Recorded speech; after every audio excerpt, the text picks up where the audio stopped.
While politicians have been debating about the Syrian refugee crisis, the church has often stepped in to provide real solutions. CBN correspondent Abigail Robertson shows us how one congregation in Washington is doing what they believe the Bible is calling them to do, loving their neighbors.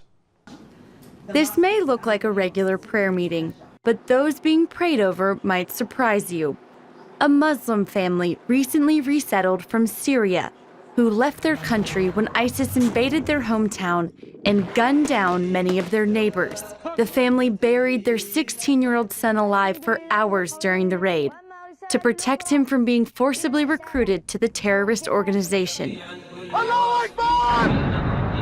Members from National Community Church have gathered to listen to the family's story and learn more about why they fled to the United States. Have you ever met any Syrian refugees before?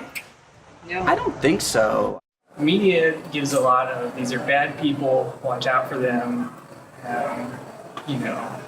all sorts of danger, and just know that it's not true.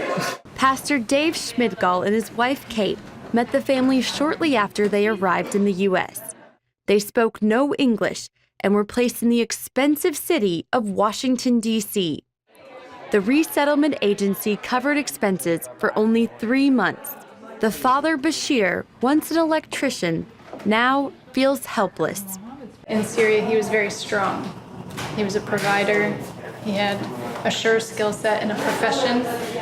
Here, he feels lost. He's working really hard to learn English, but the pressure to get financial security is pretty strong. Kate and Dave realized two major things missing in Bashir's family's resettlement process: friendships and income. They opened up their home to host this event, which solved both those issues and gave the church an opportunity to put a face to the crisis. What's missing is friendship, it's relationship, it's a meal. Those attending not only met the family, they learned to make a Syrian dish called labne, a type of cheese. Each person also gave money toward the family's rent. It was so simple, like we're just making cheese and they're just sharing their stories and we're just praying for them, and just to see like God's hands and feet in action here tonight was really cool. But what you see happening here is easier said than done.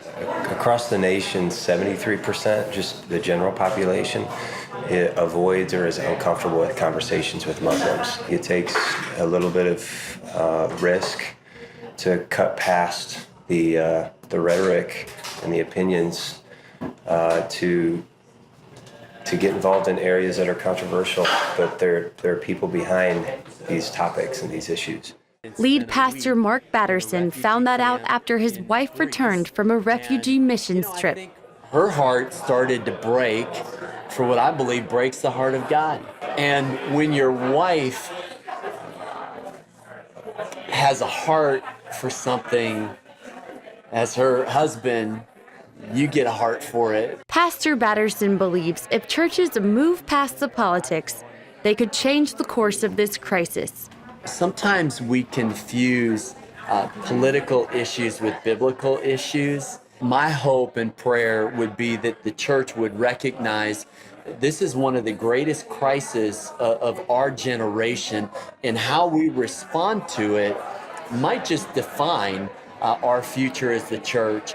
NCC plans to host more Listen and Learn events with different refugee families in the future. As for Bashir, he started a handyman service with the help of Kate in hopes of one day becoming self-sufficient in America. Reporting from Washington, Abigail Robertson, CBN News.